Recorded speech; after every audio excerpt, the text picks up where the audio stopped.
punya kalau dari kru sendiri ya Bang selalu sama kru yang sama gitu. Jadi untuk pemain pun somehow kita semua memang sudah punya visi yang sama gitu dari awal sama-sama kepengen menciptakan sebuah karya yang baik yang bisa dinikmati sama semua orang karena dari awal goalnya udah sama jadi kita nggak ada pikiran untuk gimana gitu dan yang paling penting adalah direkturnya which is the captain of the ship punya pendirian yang kuat dan dia tahu mau ngapain itu yang pada akhirnya semua orang yang mengikuti jadi gampang gitu arahannya Kalau which dari is aktor, minimalisir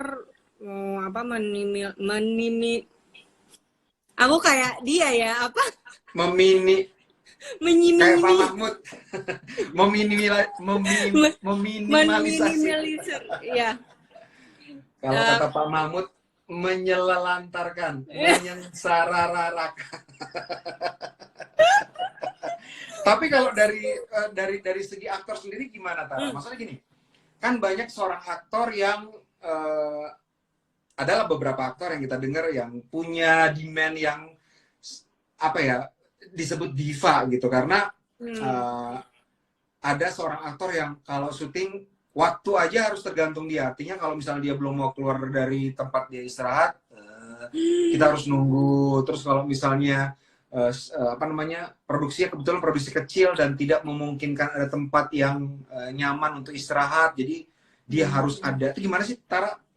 Biasanya? Ya, kalau misalkan kita udah fokus sendiri sama ini sebenarnya tergantung pemain masing-masing ya. Tapi kalau aku ketika di set, misalkan aku jadi penjual sayur nggak mungkin ongkang-ongkang kaki di tempat ber-AC kan gitu. Jadi nggak kepikiran minta yang aneh-aneh juga gitu karena sebagai pemain gimana pun juga kita harus bisa adaptasi gitu. Apalagi kemarin misalkan contoh di setnya Perempuan Tanah Jahanam itu luar biasa sulit banget setnya kita ada di hutan, ada yang basah-basahan juga, gelap, nggak ada lampu, becek.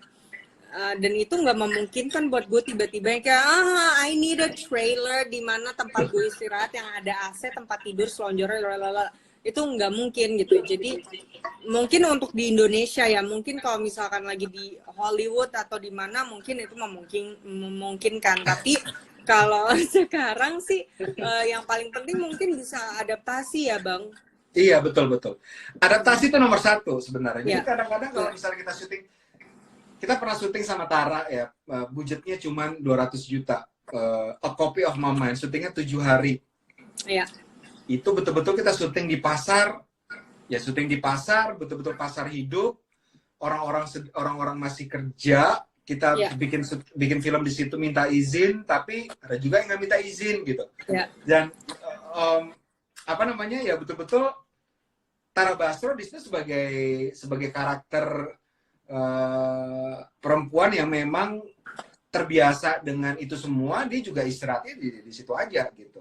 Tapi ketika kita syuting yang lebih tinggi budgetnya, misalnya ya mungkin ada sedikit kenyamanan sedikit, ada bangku yang tadi bangku bakso sekarang bangku siomay gitu ya, lebih ada busanya dikit gitu ya, ikut menyesuaikan lah gitu. Kalau misalnya produksinya mungkin ya tentunya kita ingin, karena produksi biasanya termasuk saudara ingin pemain itu merasa nyaman sehingga dia bisa berkonsentrasi untuk untuk karakternya gitu. Jadi betul-betul seperti yang aku bilang tadi, kebetulan aku hanya bisa bekerja kalau situasinya kondusif. Artinya semua orang harus, pertama gini, sebenarnya rahasia bagaimana syuting kita selama ini bisa kondusif. Yang pertama itu memilih kru itu harus orang-orang yang pintar. Karena kalau misalnya kru-krunya pintar gitu ya, kayak misalnya kan HOD kita kan, head of departments kita ya pintar-pintar semua, ada Ical Tanjung, ada Darwin C, ada Anhar Moha, ada semua lah, Wenceslaus. Astradanya juga Astrada, pintar. ada semuanya, director kita, Alan Sebastian, semuanya yang pernah kerja sama kita ya, itu pinter-pinter, dan jadi mereka tahu ini dia seperti apa, ini dia tugasnya apa, jadi nggak bengong sehingga timbul friksi. Karena kalau gini, syuting itu ibarat satu orkestra, gitu kali ya Tar ya. Iya, benar. Orkestra kan banyak pemainnya tuh, ya kan? Ada yang main biola, ada yang main gitar, ada yang main piano, dan semua ini harus melakukan tugasnya secara excellent. Karena kalau enggak ada yang aneh nih. Nah, kalau misalnya ada satu orang, misalnya pemain piano, satu departemen tidak memerankan tugasnya sebagaimana mestinya, tentunya yang lain bete karena semuanya jadi hancur gitu. Iya. Dan tentunya kuncinya satu lagi ada di tangan siapa yang memberikan komando produksi. Tentunya produsernya harus tahu tugasnya apa. Astrada kunci banget bagaimana satu produksi bisa lancar. Selama ini kita selalu syuting, Astradanya alhamdulillah pinter-pinter. Kan pinter kan disebut kan? Jadi ya semuanya itu harus tahu fungsinya apa dan tugasnya apa. Tentunya seorang sutradara juga harus tahu maunya apa, karena sering banget sutradara nggak tahu maunya apa sehingga krunya bingung dong, mau ngapain nih kita? Direkturnya nggak tahu mau ngapain, mau ditanya mau gimana nih bos? Ya nggak tahu juga, terserah gimana. Jadi ya tentunya chaos. Jadi semua orang harus tahu fungsinya seperti apa. Dan kebetulan aku selama ini hanya bekerja dengan aktor-aktor yang punya dedikasi yang tinggi. Yang paling penting buat mereka adalah bagaimana bisa menghidupkan satu karakter di layar dengan sebaik-baiknya. Benar nggak, Tara? Benar banget. Tara, apa sih yang dibutuhkan oleh satu aktor untuk bisa menghidupkan satu karakter sebaik-baiknya dalam sebuah film? Kalau misalkan kayak kemarin di set PTJ aja tuh aku benar-benar terkagum-kagum ngeliat lawan mainku, semuanya keren-keren banget. Tapi mungkin ya memang dari awalnya mereka sungguh-sungguh gitu. Mereka ngebawain karakternya, researchnya panjang, matang, terus udah gitu konsentrasi. Ini unik banget ketika syuting PTJ di setnya Bang Joko itu, kru minim banget, nggak semua ada di situ, yang harus ada aja di situ, dan kita semua nggak ada yang boleh ngomongnya semua bisik-bisik atau nggak pakai HT. Jadi suasana syutingnya itu berasa banget horornya. Kalau biasanya tuh di set syuting film yang lain tuh yang kayak minta kopinya dong, apa segala macem tuh ricuh gitu, ada yang bercanda lah, ada yang ini, ada yang itu. Tapi ini bener-bener dijaga banget gitu, dan satu set menghormati peraturan itu gitu, nggak ada yang diam-diam ngobrol di mana, tapi bener-bener semuanya bisik-bisik, diam, dan menjaga mood semuanya gitu. Jadi berasa banget sih dari situnya. Iya. Saling menghargai kali ya, Tara ya. Iya. Saling menghargai tentunya bisa saling menghargai kalau misalnya kita bekerja sama dengan orang yang tahu tugasnya seperti apa dan melakukan tugasnya sebaik-baiknya. Kita hormat sama dia, kita respect sama dia gitu. Dan satu lagi tadi yang disebutkan sama Tara itu penting banget. Jadi bagaimana seorang aktor, kita bikin film ya, ada sutradara, produser, astrada, HOD, sinematografer, ada director, segala macam.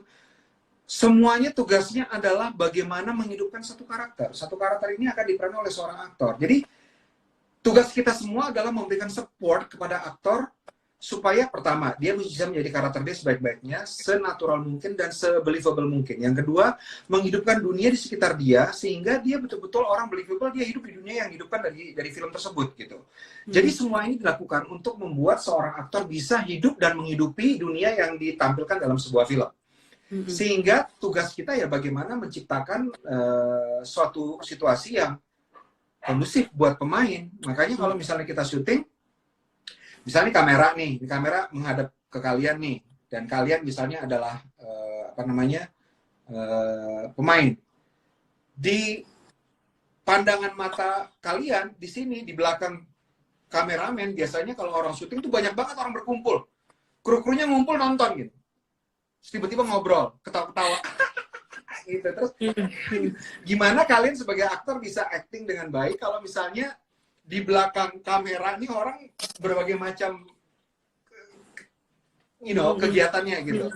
Ada satu video mungkin kalian bisa lihat di YouTube, ada salah satu pemain Terminator Salvation yang ngamuk-ngamuk dalam set karena ada kru yang bergerak misalnya. Nah, kalau misalnya kita syuting tuh di belakang harus kosong, jadi bisa kru berkonsentrasi. Kita ngomong pelan-pelan karena supaya pemain tidak terdistract. Dan kalau misalnya ada dalam situasi yang sangat penting banget, sehingga misalnya syuting Perempuan Tanah Jahanam kan ceritanya di desa yang sangat sepi, nggak mungkin kita rame-rame, ribut-ribut, teriak-teriak, minta kopi, apa segala macam.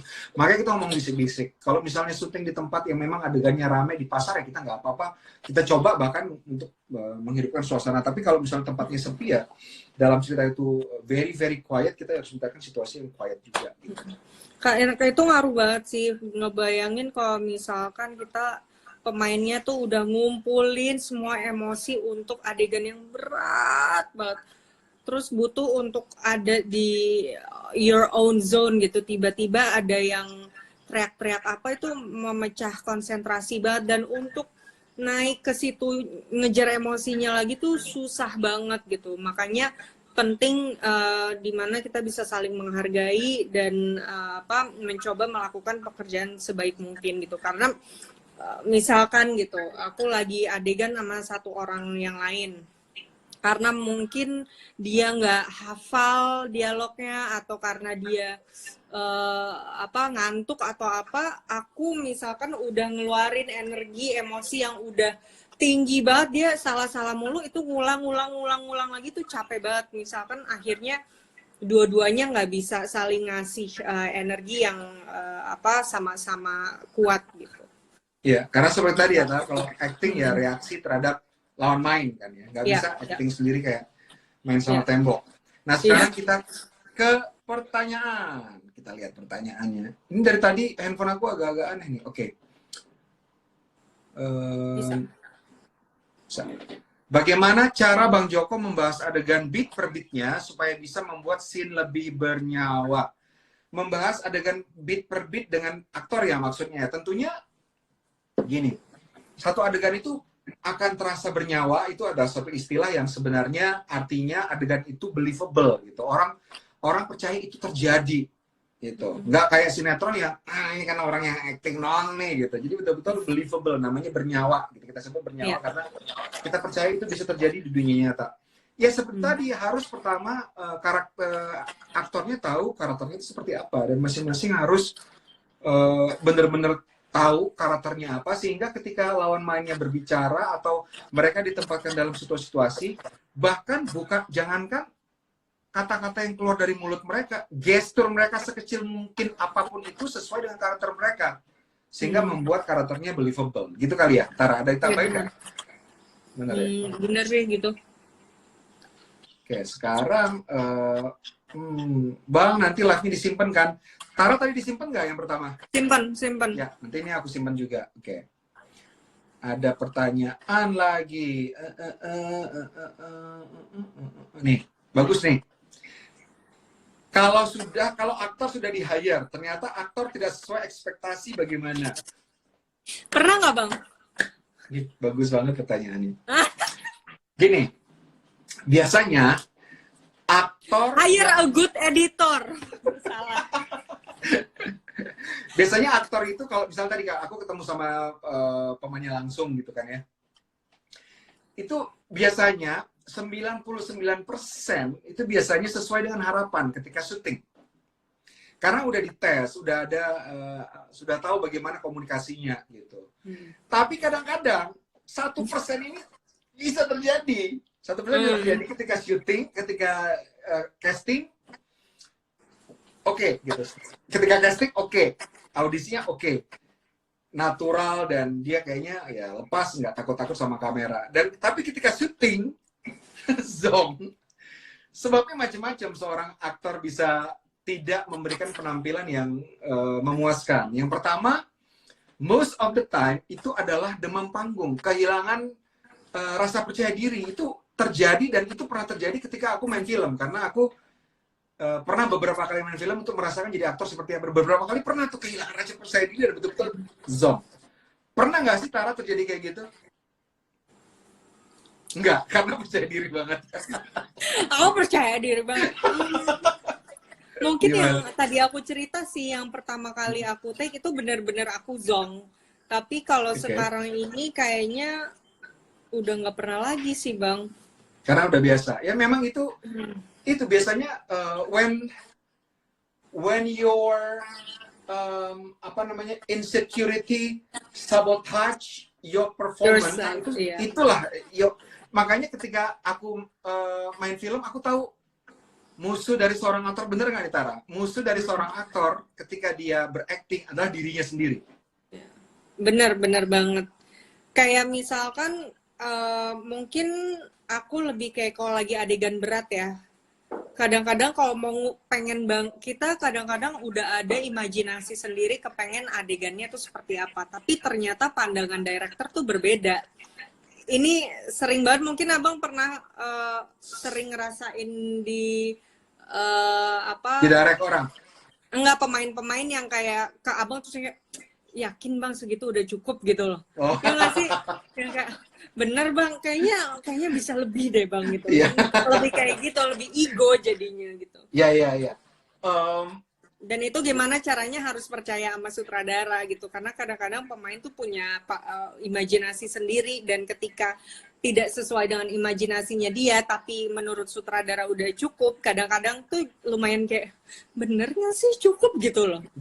Ya mungkin ilustrasinya ketika kita mengatur meja makan dan kita atur bagus-bagus gitu ya, sendoknya di sini, piringnya di sini, tiba-tiba ada satu yang orang bilang nggak kayak gini, begini aja. Jadi kita tadi yang kita lakuin bener apa nggak sih gitu kali ya? Iya, jadi iya, kehilangan kepercayaan diri dan kepercayaan sama director. Ya itu tugas sutradara dan it happens all the time. Jadi kalau misalnya seorang aktor, bahkan aku sama Tara aja, Tara sering bilang, Bang, cukup nggak sih segitu gitu. Aku bakal nanya, either aku akan nanya what's your concern, atau aku sudah sangat yakin bahwa cukup, yes. Gitu. Kadang-kadang kalau misalnya aktor, kadang-kadang gini, director tahu apa yang dia mau, dan dia butuh untuk menyampaikan itu ke aktor. That's good, karena ada komunikasi, dan director harus bekerja bagaimana apa yang ada di kepalanya sampai ke pemain dengan metode dia. Yang bahaya adalah ketika director nggak tahu dia mau apa. Jadi dia bisa bilang kayak gini, stand by and action, adegan. Dia bilang cut.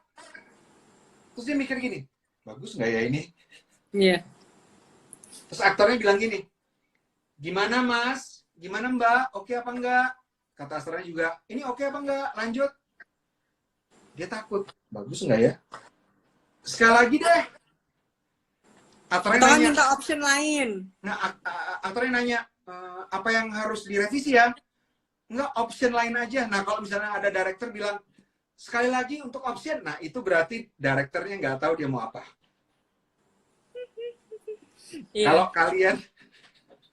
Kalau kalian syuting, terus directornya bilang, sekali lagi ya. Terus ada yang nanya, either Astrada atau aktor, revisinya apa? Apa yang harus diperbaiki? Dia bilang untuk option aja. Nah itu berarti direkturnya tidak tahu dia maunya apa, dan itu akan berbahaya karena nanti filmnya akan ya sama kayak seorang nahkoda sebuah kapal. Kalau misalnya dia nggak tahu dia mau kemana, ya mungkin menujunya ke Singapura tapi end up-nya di Nicaragua. Which is nice juga. Iya. Tempat yang nice. Nah gitu ya. Tapi ada juga memang aktor yang kita bilang tadi, dan it happens di Perempuan Tanah Jahanam, ingat nggak Tara? Iya, aku sampai nggak tega banget. Kalau misalnya ada aktor yang tiba-tiba disabotase oleh dirinya sendiri, tiba-tiba kehilangan diri, aku tuh nggak pernah yang marahin, kamu bisa nggak sih? Oh, gitu, karena dia bakal tambah drop. Jadi betul-betul tenang. Oke, begini. Problemnya apa Mas? Gini. Kadang-kadang ada juga aktor yang harus di coaching, as in ditiruin dialognya dan intonasinya, dan ini sebenarnya nggak boleh dilakukan oleh seorang sutradara. Ini pantang banget. Tapi kalau misalnya ini harus dilakukan, ya ada juga yang melakukan dan for the sake of having that scene nailed gitu. Tadi Tara bilang, kadang-kadang kalau misalnya aktornya nggak bagus, editornya bagus, bisa bagus. Jadi dia lagi acting, dialog, pas dia gitu nggak dipotong, langsung dipotong. Ya. Makanya kalau misalnya ada film yang adegannya panjang, nggak dipotong-potong dan performance-nya bagus, nah itu bagus beneran, nggak yang nggak karena editornya jago. Gitu ya Tare. Bener. Di Perempuan Tanah Jahanam akhirnya bapak itu kita potong ya, akhirnya nggak dipakai karena Iya, sedih. adegan itu kita buang. Kita lihat lagi. Ini yang questions, coba kalian tuh di bawah ada kotak tanda tanya, ngirim pertanyaannya ke situ, jangan di komen sini karena dia terus-terusan ke atas. Iya, pertanyaan teman-teman ada di kolom pertanyaan ya, jangan di komen. Yang di bawah tuh ada kotak, ada tanda tanyanya. Iya, buat teman-teman yang baru buka akun IG. Oke, aktor yang baik. Nih, ini bagus nih pertanyaannya, pinter banget, kayaknya aktor nih. Apakah subtext dapat dibahas bersama dengan aktor? Nih, subtext artinya gini, satu meaning, satu arti yang ada di balik sesuatu yang terdengar. Misalnya gini, ada dialog seorang laki-laki ngomong ke pacarnya. Ya udah, kita pulang aja. Mungkin maksudnya bukan ngajak pulang, tapi ngambek. Sesuatu di balik itu ada subteksnya. Mungkin dia ada arti lain di situ. Dan itu apakah dibahas dengan aktor atau tidak? Harus dibahas. Justru ini yang harus dibahas ketika reading. Jadi aktor tahu yang dia ucapkan apa gitu. Karena gini, seorang sutradara tidak boleh mengatur intonasi dari pemain. Nggak boleh. Misalnya gini, Tara, coba satu dialog ngomongin. Ini yang salah ya, coba ngomong. Mau kemana kamu? Lebih marah, tambah 50%. Mau kemana kamu? Kurangi 5%. Mau kemana kamu? Itu namanya sutradara result directing. Sutradara yang tidak bisa ngedirect itu seperti itu. Jadi nyuruh aktornya mengatur emosi dengan percentage. Ini nggak bakal pernah tercapai. Apa yang dimaui oleh saudara itu nggak bakal pernah tercapai. Hasilnya akan penampilan tidak believable, nggak believable. Yang harus dilakukan oleh seorang sutradara itu adalah penjelasan tentang karakter dan situasinya apa. Misalnya gini, Tara adalah seseorang yang sudah 5 bulan tidak gajian. Uangnya di tabungan tidak bisa diambil karena di bawah 50.000. Tiba-tiba dia dapat uang 200 juta. Nah, ekspresi Tara barusan itu genuine karena Tara sebagai aktor membayangkan dia nggak punya uang dan tiba-tiba punya uang. Mungkin dia pernah mengalami hal tersebut.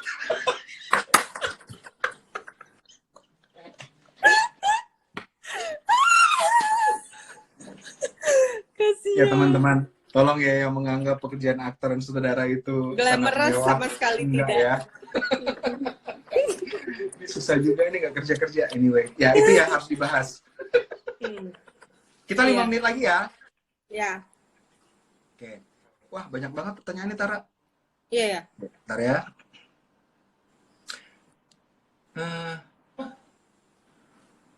Nih pertanyaan bagus Tara. Coba dijawab.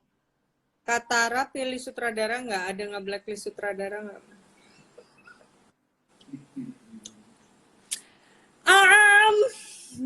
Gimana ya? Yang pasti kalau aku untuk terlibat di sebuah project paling utama lihat sutradaranya siapa. Kedua skripnya. Karena ibaratnya sutradara itu dia captain of the ship. Gimana pun dia orang yang paling dekat bekerja dengan seorang aktor.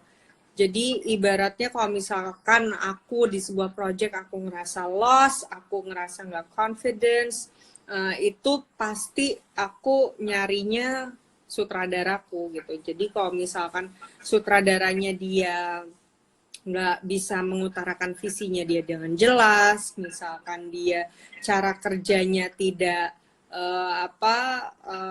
sama sama kita, itu aku a big no-no. Apalagi sekarang pun aku sebagai pemain filmmaker juga merasa ada tanggung jawabnya gitu untuk ngerjain satu project.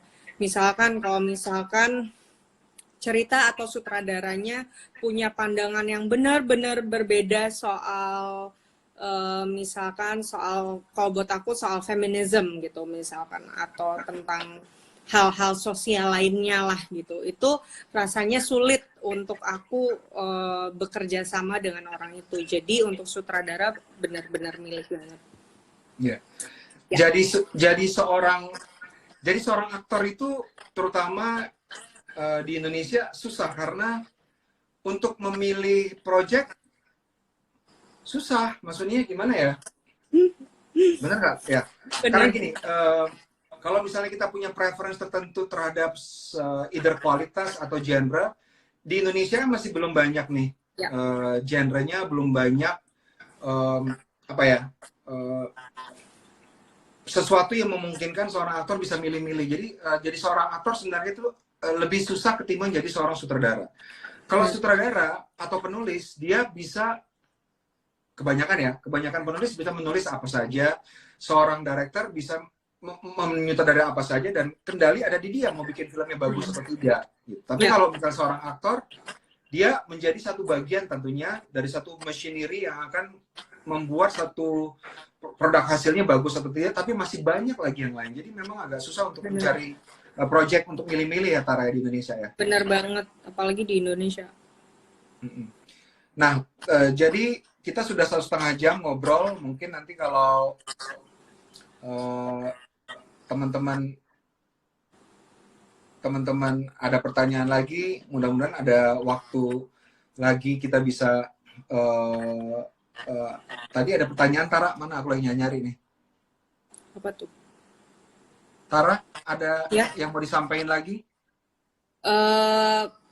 Begitulah, mudah-mudahan ini very insightful. Maybe nanti kalau misalkan kita bisa live lagi, mungkin kita bisa nyoba baca naskah-naskah yang udah lama kali ya, Bang, untuk dijadiin contoh. Iya. Kita bahas naskah, mungkin nanti teman-teman bisa ikut baca gitu kali ya.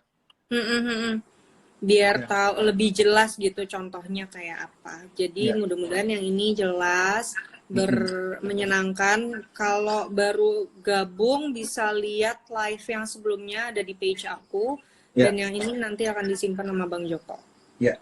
Dan ini kita lakukan karena menyambut Hari Film Nasional tanggal 30 Maret 2020.